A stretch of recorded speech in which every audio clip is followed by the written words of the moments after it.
Selamat siang semua. Jadi, perkenalkan nama saya Esrayanti Sinaga dengan NIM C0D024062. Di sini saya akan mempresentasikan maka PowerPoint saya yang berjudul Konsep Pengakuan Akuntansi Pajak tentang Investasi pada Entitas Anak dan Properti Investasi yang kedua. Akuntansi pajak atas perolehan aset tetap mencatat aset berdasarkan harga perolehan sesungguhnya atau harga beli ditambah biaya lain hingga siap pakai dan mengkapitalisasinya jika masa manfaatnya lebih dari 1 tahun. Penyusutan fiskal wajib menggunakan metode garis lurus atau saldo menurun sesuai kelompok masa manfaat Undang-Undang PPH. Biaya perbaikan yang menambah masa manfaat dikapitalisasi, sementara perbaikan rutin dijadikan beban. Yang pertama, perolehan aset tetap diakui sebesar biaya perolehan yang sesungguhnya atau harga beli ditambah biaya lain hingga aset siap dipakai. Pajak tidak mengakui revaluasi aset tetap kecuali diatur khusus oleh Peraturan Menteri Keuangan atau PMK. Yang kedua, investasi pada entitas anak. Pajak umumnya menggunakan metode biaya, bukan metode ekuitas seperti di akuntansi komersial, untuk mengakui dividen sebagai penghasilan. Yang ketiga itu properti investasi. Pajak mengklasifikasikan properti investasi sebagai aset yang menghasilkan pendapatan sewa atau apresiasi nilai. Berbeda dengan akuntansi yang memungkinkan metode nilai wajar. Pajak mewajibkan metode biaya dan penyusutan atau amortisasi jika itu adalah sebuah bangunan.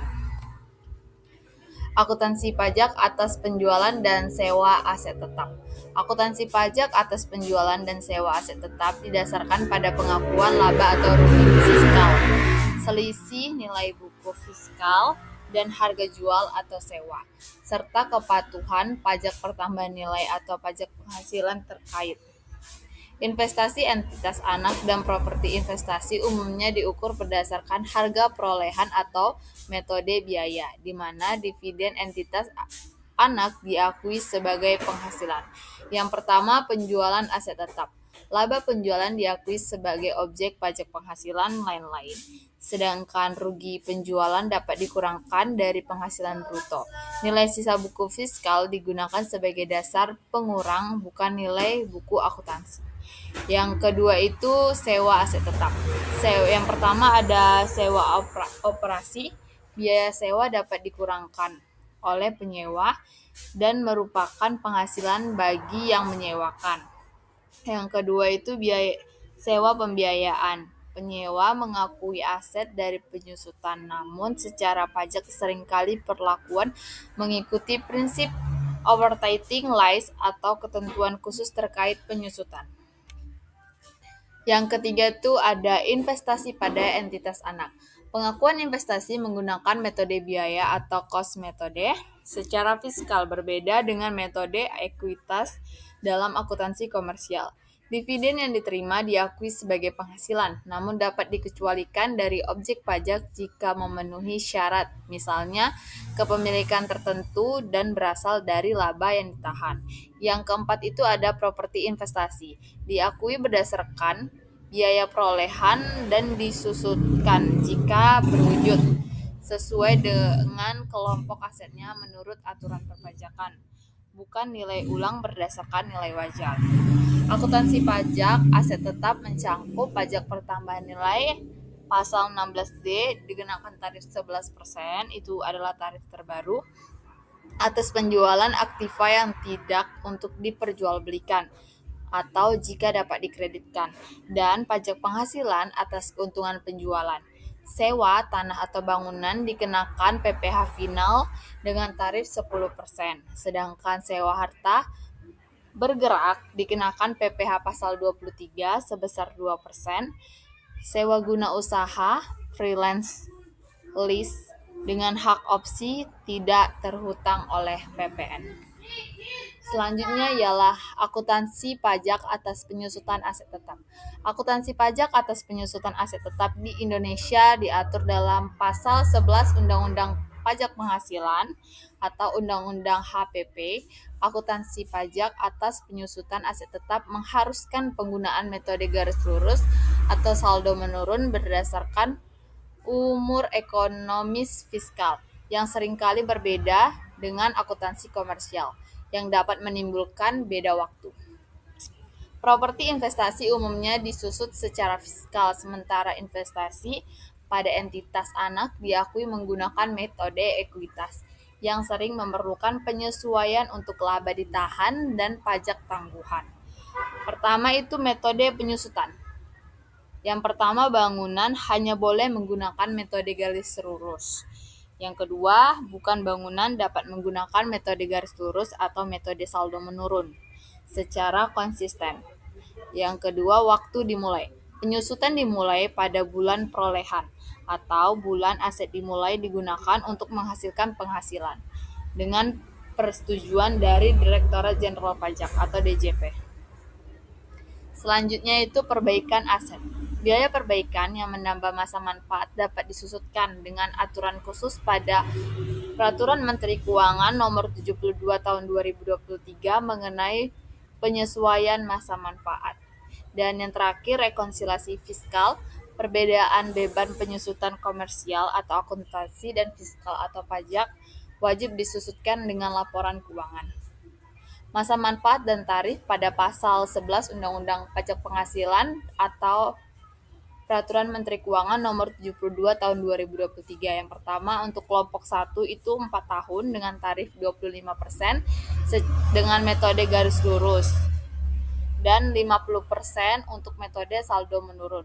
Untuk kelompok 2, masa manfaatnya 8 tahun, tarifnya 12,5% dengan metode garis lurus, tarif 25% untuk saldo menurun. Kelompok ketiga yaitu masa manfaat 16 tahun, tarif 6,25% untuk metode garis lurus dan tarif 12,5% untuk saldo menurun. Yang kelompok keempat, masa manfaat 20 tahun, tarif 5% dengan metode garis lurus dan tarif 10% untuk metode saldo menurun. Dan yang kelima, bangunan permanen dengan masa manfaat 20 tahun. Perlakuan aset tetap secara pajak diakui berdasarkan nilai wajar, di mana selisih antara nilai wajar aset baru dan nilai buku aset lama diakui sebagaimana keuntungan atau kerugian pertukaran. Properti investasi dan investasi pada entitas anak diakui sebesar biaya perolehan atau menggunakan metode biaya, meskipun akuntansi komersial sering menggunakan nilai wajar. Contohnya, misal mesin lama memiliki harga nilai buku sebesar 120 juta dan nilai wajarnya sebesar 190 juta. Ditukar dengan mesin baru seharga 200 juta, dibayar dengan kas sebesar 10 juta. Jadi di akun debitnya itu mesin baru sebesar 200 juta, di akun debitnya selanjutnya itu akumulasi penyusutan mesin lama. Di kreditnya itu ada mesin lama, harga perolehan mesin lama sebelumnya. Di kreditnya lagi pengeluaran kas sebesar 10 juta dan di kredit lagi keuntungan pertukaran aset. Revaluasi aset tetap adalah penilaian kembali aktiva tetap berwujud berdasarkan nilai wajar. Umumnya dikenakan pajak penghasilan final dengan tarif 10% atas selisih lebih antara nilai hasil revaluasi dan nilai sisa buku fiskal. Proses ini memerlukan persetujuan Dirjen Pajak dan menghasilkan dasar penyusutan baru atau nilai sisa buku fiskal baru untuk meminimalkan pajak melalui peningkatan beban penyusutan ke depan. Yang pertama, tarif PPh final. Selisih lebih menggunakan penilaian kembali dikurang dengan nilai sisa buku fiskal akan dikenakan tarif PPh sebesar 10%. Yang kedua, penyusutan. Setelah revaluasi, penyusutan fiskal menggunakan metode nilai sisa buku baru dengan masa manfaat fiskal dihitung kembali dari awal sesuai dengan kelompok aset. Objek revaluasi, seluruh aset tetap berwujud termasuk tanah di Indonesia yang digunakan untuk menagih dan memelihara penghasilan sebesar 3M. Syaratnya itu memerlukan penilaian oleh jasa penilai atau ahli penilai resmi dan laporan keuangannya sudah diaudit. Dan yang terakhir, ketentuan khusus. Jika aset yang direvaluasi dijual dalam kurun waktu 5 tahun dan termasuk dalam kelompok golongan 1 dan 2 atau 10 tahun atau masuk ke golongan 3 dan 4, dikenakan tambahan PPh final atas selisih kurangnya. Jurnal yang digunakan saat revaluasi atau kenaikan nilai. Di bagian debit, aset tetap dikurang dengan selisih kembali. Dan di kredit, selisih lebih penilaian kembali atau ekuitas atau modal. Dan jurnal akuntansi untuk saat pengakuan PPh final dikenakan tarif 10%. Di bagian debitnya itu selisih lebih penilaian kembali, dan di bagian kreditnya utang pajak penghasilan atau PPh 19.